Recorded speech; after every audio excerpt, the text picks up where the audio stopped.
Évangile de Jésus-Christ selon saint Jean. Au commencement était le Verbe, et le Verbe était auprès de Dieu, et le Verbe était Dieu. Il était au commencement auprès de Dieu. C'est par lui que tout est venu à l'existence, et rien de ce qui s'est fait ne s'est fait sans lui. En lui était la vie, et la vie était la lumière des hommes. La lumière brille dans les ténèbres, et les ténèbres ne l'ont pas arrêtée. Il y eut un homme envoyé par Dieu. Son nom était Jean. Il est venu comme témoin, pour rendre témoignage à la lumière, afin que tous croient par lui. Cet homme n'était pas la lumière, mais il était là pour rendre témoignage à la lumière. Le Verbe était la vraie lumière, qui éclaire tout homme en venant dans le monde. Il était dans le monde, et le monde était venu, par lui à l'existence, mais le monde ne l'a pas reconnu. Il est venu chez lui, et les siens ne l'ont pas reçu. Mais à tous ceux qui l'ont reçu, il a donné de pouvoir devenir enfants de Dieu, eux qui croient en son nom. Ils ne sont pas nés du sang, ni d'une volonté charnelle, ni d'une volonté d'homme. Ils sont nés de Dieu. Et le Verbe s'est fait chair. Il a habité parmi nous, et nous avons vu sa gloire, la gloire qu'il tient de son Père comme Fils unique, plein de grâce et de vérité.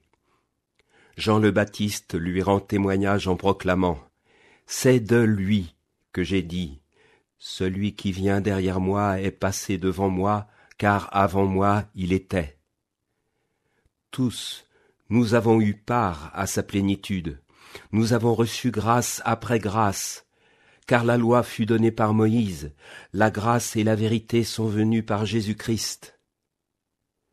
Dieu, personne ne l'a jamais vu.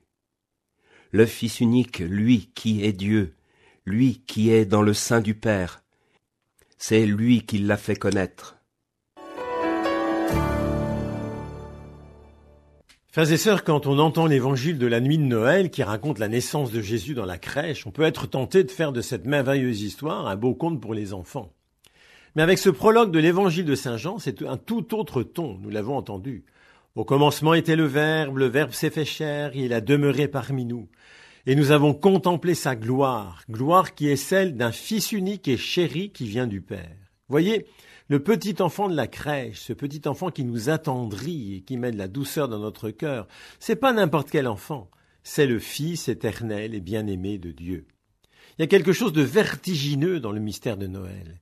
Dans ce petit bébé qu'on allaite, qu'on change, qu'on lave, comme tous les autres petits bébés, dans ce bébé vagissant, c'est Dieu qui habite corporellement, comme dira saint Paul.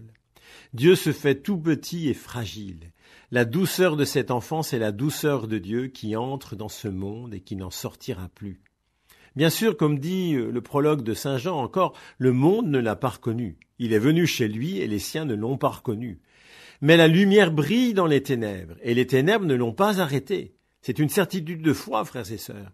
La douceur de Dieu, la lumière de Dieu, la gloire de Dieu qui habite le cœur de Jésus, elle ne sera jamais arrêtée par les ténèbres de la violence, contre toute apparence. Il y a là une grande leçon pour nous aujourd'hui. Ces temps-ci, je rencontre beaucoup de personnes qui sont habitées par le découragement ou par l'angoisse face aux événements violents qui assombrissent le monde. Mais croyez-vous que le monde, au temps de la nativité du Christ, était un paradis terrestre ? Vous savez, Joseph et Marie vivaient eux aussi dans une société dont l'horizon était bouché, une société très tendue, voire explosive. Le pouvoir impérial romain, c'était pas un pouvoir d'enfant de cœur, c'était une puissance d'occupation qui réprimait avec violence toute velléité d'indépendance. Peu après la naissance de Jésus, le gouverneur romain Quirinus avait crucifié en une seule fois 2000 opposants juifs. C'est ce même gouverneur qui applique le recensement dans la région, et pour quelle raison ? Eh bien pour que personne ne passe entre les mailles de l'impôt impérial.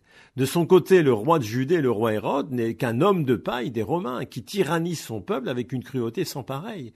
Quant à l'aristocratie du temple, avec les grands prêtres, inutile d'en parler, c'est une clique de collaborateurs soumis à l'occupant. Il y avait de quoi se décourager et même désespérer. Pourtant, dans la nuit de Noël, Joseph et Marie, qui sont dans une situation de grande précarité, ne sont ni découragés ni angoissés. Ils ne craignent ni l'empereur, ni le gouverneur, ni le roi Hérode. Ils ne craignent ni pour leur avenir, ni pour l'avenir de ce petit enfant, parce qu'ils ont le cœur habité par la paix et la douceur de Dieu. Alors, frères et sœurs, en ce temps liturgique de Noël, si vous êtes pris par le découragement et l'angoisse, je vous propose ceci. En pensée, allez rejoindre la crèche de Bethléem. Nous avons encore nos crèches dans nos maisons. Mais allez en pensée la rejoindre. Et d'ailleurs, cette crèche de Bethléem, mettez-la dans votre cœur. Et là, toujours en pensée, entrez dans l'étable et laissez-vous gagner par cette profonde et douce paix qui habite le cœur de Jésus, de Marie, de Joseph, des anges, des bergers. C'est la douceur de Dieu, la douceur du Verbe incarné. Amen. L'Évangile était commenté par le père Patrice Héon, curé de la paroisse de la Sainte